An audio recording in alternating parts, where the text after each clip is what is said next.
महानगर पालिका और महाराष्ट्र गवर्नमेंट का अपने वसी विहार में जरा से भी नजर नहीं है उनको। बिल्डिंग स्ट्रक्चर ऑडिट किए बगैर लोग रिपेयर करना चालू कर देते हैं। कोई चीज नहीं, नियम नहीं। छोटे बच्चे, बूढ़े, औरतें, महिलाएं सब परेशान है। यहाँ पे शौचालय की सुविधा नहीं है। रात भर से हम लोग कुछ खाए पिए नहीं है। सामान रोड पे बिखरा हुआ है, सामान चोरी भी हो रहा है। यहाँ पे प्रशासन भी जो है बराबर मदद नहीं कर रही है। किसी भी तरीके की कोई भी सुविधा उपलब्ध नहीं है। हम लोग बहुत ज्यादा परेशान है। ये बिल्डिंग में 48 रूम है, वो बिल्डिंग में 100 रूम है। टोटल मिला के जो है करीब 200 परिवार को जो है रोड पे लाके खड़ा कर दिया। कोई नहीं आया। क्या कर रहे, क्या खाए हो, क्या पिए हो, कहाँ रह रहे हो, कहाँ सो रहे हो, कहाँ बाथरूम में जा रहे हो। चुनाव के समय आते हैं, हमारे को दीजिए और हम आपके सब करेंगे। आपकी गली बनाएंगे, आपका रोड बनाएंगे। नमस्कार दर्शकों, मैं हूं अदिति सिंह। मेरे साथ आप सभी देख रहे हैं नेशन नाउ 9। इस वक्त मैं नाला सुपारा पूर्व के रहमत नगर परिसर में उपस्थित हूं। ये देख पाएंगे आप, ये इमारत कल धोखादायक स्थिति में आन पड़ी। लोग बता रहे हैं कि ये जो वेलकम होटल वाले हैं, ये अपने होटल का इंटीरियर उसका काम कर रहे थे, जिसके चलते उन्होंने पिलर तोड़ा और पिलर तोड़ने के चलते अचानक ये इमारत झुक गई। इस इमारत का नाम आशिफा है और इसके बगल वाली जो इमारत है ये अल्फिया है। और ये जो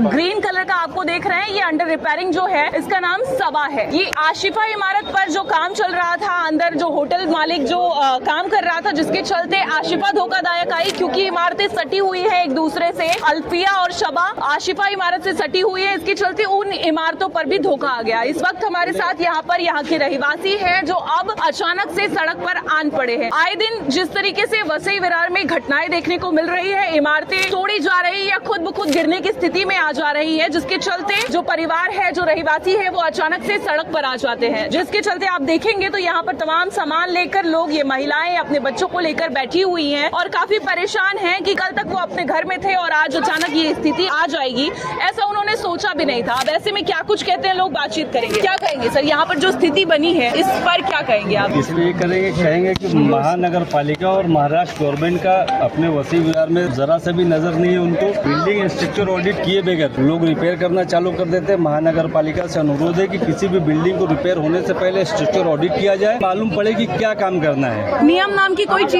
चीज नहीं, नियम नाम की। दूसरी, ये सारे लोग जो अभी आसिफा बिल्डिंग के 40 लोग बेघर हुए। महाराष्ट्र गवर्नमेंट ने जैसे विरार में, विजयनगर में सारे लोगों को 60 लोगों को शिफ्टिंग दिया, घर दिए महाडा में, वैसे हमारा महाराष्ट्र गवर्नमेंट से अनुरोध है कि ये जो दिख रहे इतने लोग परेशान हाल है। कल रात से हम लोग भी सोए नहीं। हम लोग लगातार लोगों के संपर्क में, लोगों को जैसा मदद हो सकता है हम कर रहे हैं और करने के लिए तत्पर है, स्थानीय और पड़ोसी होने के नाते। मगर महाराष्ट्र गवर्नमेंट से अनुरोध है हमारा, ये 40 लोग जो बेघर हुए हैं, इनको भी विजयनगर के दर्ज के हिसाब से महाडा में इनको भी शिफ्टिंग दिया जाए, क्योंकि कल रात से ये परेशान है। न खाने की बंदोबस्त शासन की तरफ से है, न किसी सेफ्टी की शासन की तरफ से है। अभी तक कोई पहुंचा नहीं है, कोई नहीं आया, बस घर खाली कराया, बस घर खाली कराएगा। अभी तोड़ रहे, तभी तोड़ रहे। किसी को सामान बहुत ज्यादा जाके अभी साहब लोग आए तो थोड़े बहुत सामान निकले और डर के खौफ में ये 2 बिल्डिंग वाले भी कि इसको तोड़ने के चक्कर में हमारी बिल्डिंग को भी नुकसान न हो जाए। तो शासन से ये अनुरोध है कि बिल्डिंग को तोड़ना है तो अच्छे तरीके से तोड़े, ताकि जो आजू बाजू की बिल्डिंग वो डैमेज ना हो। और इन बेघर हो चुके हैं रहमत नगर के, इनको जल्द से जल्द घर उपलब्ध कराया जाए। क्या कहेंगे? अलकापुरी में भी इसी तरह की घटना हुई। वहाँ पर बेकरी वाले ने अपना जो बेकरी है उसे रिपेयर करना शुरू किया, वहाँ पर इस तरह की वारदात आई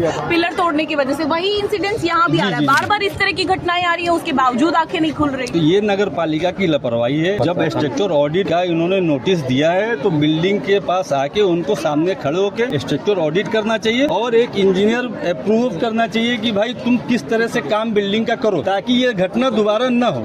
एक बात बड़ी आसान हो जाती है अधिकारियों के लिए कहना कि ये इमारतें अनधिकृत है, ये तोड़ने की स्थिति में आ गई है, लोगों की जान हानि हो सकती है, ऐसे में खाली कराना पड़ेगा। लेकिन सवाल यहाँ ये उठता है, जब ये इमारतें बनती है तब महानगर पालिका के अधिकारी आखिर क्यों सोए रहते हैं, अपनी आंख को क्यों मूंद कर बैठे रहते हैं, ये सब कुछ होता हुआ देखते हैं। और जब अचानक से इस तरह की स्थिति आती है तो लोगों को सड़क पर लाकर खड़े कर देना और बस जिम्मेदारी खत्म, इस इमारत को तोड़कर गिरा देना और बस जो जिम्मेदारी है क्या वो खत्म हो जाती है? क्या ये लोग सड़क पर रहेंगे? बरसात का दिन है, बरसात के दिन में जो GR है सुप्रीम कोर्ट का, उसमें ये कहा जाता है कि प्रिया को भी अपने घरौंदे से नहीं निकाला जाता है। लेकिन वसई विरार में आए दिन इस तरह की घटनाएं आती हैं कि इमारतें तोड़ी जा रही हैं और लोग सड़क पर रहने को मजबूर है बरसात के बीच में। क्या कहेंगे भैया जो स्थिति है यहाँ पर? हम लोग जो है काम पे गए थे, काम से आने के बाद में जो है हम लोग तो जो है घर में घुस भी नहीं पाए, सामान नहीं निकाल पाए। छोटे बच्चे, बूढ़े, औरतें, महिलाएं जो है सब परेशान है। यहाँ पे शौचालय की सुविधा नहीं है। रात भर से हम लोग कुछ खाए पिए नहीं है। सामान रोड पे बिखरा हुआ है। उसके बाद जो है सामान चोरी भी हो रहा है। यहाँ पे प्रशासन भी जो है बराबर मदद नहीं कर रही है, नगर पालिका मदद नहीं कर रही है। तो किसी भी तरीके की कोई भी सुविधा उपलब्ध नहीं है। है। हम लोग बहुत ज्यादा परेशान है। तकलीफ जो है ये बिल्डिंग का है, हम लोग को भी निकाल दी है, ये बिल्डिंग निकाल दी है। ये बिल्डिंग में 48 रूम है, वो बिल्डिंग में 100 रूम है। टोटल मिला के जो है करीब 200 परिवार को जो है रोड पे लाके खड़ा कर दिया है। हम लोग जाए तो जाए कहाँ, मदद मांगे तो किससे मांगे। ये घटना अलकापुरी की तरह बिल्कुल है। बिल्कुल बिल्कुल सेम। तो क्या कहेंगे, वहाँ पर लगभग 3 इमारतों पर तोड़ने की स्थिति आ गई है। एक इमारतों को तोड़े जाने पर दूसरी इमारत पर धोखा, दूसरी इमारत को तोड़े जाने पर तीसरी इमारत पर धोखा। ये घटना बड़ी आम हो गई है, क्या लगता है? जी ऐसा ही हुआ है। यहाँ पे वेलकम होटल में जो है पिलर जो है तोड़ने का काम चल रहा था। ये जो है ना, उसके बाद जो है अचानक जो है कल शाम को 5 बजे प्रशासन के लोग आए, नगर पालिका के लोग आए, बोले फटाफट इसको खाली करो। उसके बाद में हमारी भी बिल्डिंग को जो है 100 के 100 घर पूरा जो है, हर फैमिली में 8-9 लोग हैं, 4-5 लोग हैं, सबको खाली करा के नीचे उतार दिया। हम लोग रात भर ऐसे ही मच्छर काटते रहे और जो है छोटे बच्चे बूढ़े सब परेशान है। खाने को कुछ नहीं है, शौचालय की व्यवस्था नहीं है। हम लोग ऐसे ही जो है टहल रहे रात भर। कोई जनप्रतिनिधि आपका यहाँ पहुंचा समाज नगर सेवक भी कोई नहीं आया। फोटो निकाल के पोस्ट करेंगे, कोई मदद नहीं मिली आपको तो कुछ भी नहीं मिला है, वो भी नहीं मिली, कुछ भी नहीं मिला है। अरे चलिए, फोटो निकालने के नाते ही अगर यहाँ पर कोई समाज सेवक पहुँच गए होते तो भी ये लोग खुश होते। क्या कहेंगी मैडम, यहाँ पर जिस तरीके से आप लोगों को घर से बेघर कर दिया गया अचानक? लोगों को सिर्फ एक घर चाहिए रहने के लिए। जहाँ विराट में हुआ है वहाँ लोगों को रहने के लिए घर दिया, उसी तरह इधर के लोगों को भी घर दे दिया और कुछ नहीं। सड़क पर है तो भी क्या लग रहा है, देखो हालत देख करके समझ जाओ क्या लग रहा है। घर परिवार बच्चे सब सब सड़क पे है, क्या करेंगे? खाना ना पीना कुछ सब बाहर है। कोई आप लोगों का हाल पूछने आया? कोई नहीं पूछने आया, ना नगर से कोई आया है, ना नगर सेवक आया, ना कोई आया, कोई भी नहीं आया है। जिन लोगों को आपने चुना था, नगर सेवक तो अभी नहीं है फिलहाल। हाँ, जो भी है कोई भी नहीं आया। कोई तो आना चाहिए, कोई आया आमदार है, खासदार है, जो कोई भी है, कोई भी नहीं आया है। कोई भी नहीं आया, कोई नहीं आया। क्या कर रहे, क्या खाए हो, क्या पिए हो, कहाँ रह रहे हो, कहाँ सो रहे हो, कहाँ बाथरूम में जा रहे हो, क्या कर रहे हो, कुछ भी ये नहीं है। चुनाव के समय आते हैं? हाँ, जब आते हैं बराबर जोड़ते जब तो हमारे को दीजिए वोट। हाँ, हम आपकी सब करेंगे, आपकी गली बनाएंगे, आपका रोड बनाएंगे, जब तो बराबर घर से निकाल के सड़क पर कर देंगे। जब हम नहीं आए, जब हम नहीं आएंगे, ये इतना याद रखना, जब हम नहीं आने वाले हैं। मतलब वो उनके हाथ जोड़ने में वो समझ जाने कि हम तुम्हारे को तकलीफ होगी तो हम नहीं आएंगे। अब कुछ हो जाएगा, कोई मर जाएगा, कुछ हो जाएगा, तब कोई आएगा क्या? क्या कहेंगे भैया, इस तरह की जो घटना है, अचानक आए दिन इमारतें तोड़ी जा रही है, लोग सड़क पर आ जा रहे हैं, तो क्या कहेंगे इस स्थिति पर? हमको यही सोचा सरकार से अपील है कि रूम के बदले रूम दिया जाए, जैसे वहाँ पे विरार में भी महाड़ा का जो रूम दिया गया है, हम सब लोग को भी रूम के बदले रूम चाहिए। 41 इमारतें तोड़ी गई, उन्हें सड़क पर हजारों लोगों को लाकर कर दिया गया, उनका हाल नहीं पूछा गया।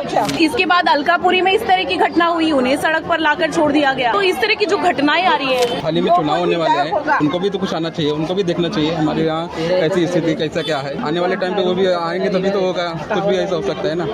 ऐसे तभी मदद की जाती है, तभी आप आओगे तभी तो मिलेगा ना। अभी कोई जनप्रतिनिधि नहीं पहुंचा? कोई नहीं आया। हम सब लोग रात भर से यहाँ से 1:30 बजे रात से इधर से बैठे हैं, सारी रात जाके पूरा सामान का पूरा सुविधा तक बैठे हैं। कहाँ जाएं, क्या जाए, बारिश होगी इधर जाएं, घर भी नहीं है, छत भी नहीं है, क्या कर सकते हैं बताओ? खाने को भी नहीं। चुनाव के समय में आते हैं, चुनाव के समय बराबर आते हैं, क्या बोला जाए? हम यही है प्रधानमंत्री नरेंद्र मोदी से, एकनाथ शिंदे से, मुख्यमंत्री से अपील है कि हमारे यहाँ विधायक है भाजपा के। हाँ, जो भी है लेकिन उनको सबको यहाँ पे आना चाहिए, जो भी यहाँ पे रहवासी हैं सबको वहाँ पे सबके सब मदद करे, कुछ भी हो, जो भी हो सका तो मदद करे, उसको आगे जाके जो भी हो सके रूम के बदले रूम हमको दिया जाए। जैसे वहाँ पे विरार में भी, विजयनगर में जो रूम को सबको महाड़ा में दिया गया है, उन सब लोग यहाँ पे भी जैसे 60 दिनों के लिए रहने के लिए 60 के दिन कुछ राशि के रूप में उनको सहायता दी गई है। वहाँ पे सब लोग को, यहाँ पे रूम वालों को सबको दिया जाना चाहिए, क्योंकि क्या है ना, सबके छोटे बच्चे हैं, दूध का सब चीज का आदमी एडजस्ट नहीं कर सकता ना इस टाइम पे। एक बैग एडजस्ट नहीं, सबके पास इतना पैसा नहीं है कि आदमी ऐसा कुछ कर सके। यही है कि अपील है सबके मदद करे कुछ भी। तो आप साफ तौर पर समझ पा रहे हैं, ये है एक आम इंसान, हर महीने टैक्स भरता है, उसके बावजूद अपने कीमती वोट को देकर सरकारें चुनता है, उसके बावजूद हाथ जोड़कर फिर भी गुहार लगाता है जब उसके ही खरीदे हुए घर से उसे बाहर निकाल के फेंक दिया जाता है, जब उसके ही द्वारा भरे गए टैक्स की चोरी की जाती है, ठीक तरीके से उसके टैक्स का इस्तेमाल नहीं किया जाता। उसके बावजूद एक आम इंसान सिर्फ और सिर्फ हाथ जोड़ता है। वसई विरार में एक आम इंसान का जीवन जो है वो पूरी तरीके से कीड़े मकोड़े की तरह हो गया है। जब जी चाहे सड़क पर उतार कर उन्हें घरों से निकाल कर बेघर कर दिया जाता है। इस तरीके की स्थिति अब और किन इमारतों पर आने वाली है, इन भ्रष्ट अधिकारियों के चलते और उन बेजवाबदार नेताओं के चलते, ये सब कुछ देखना होगा।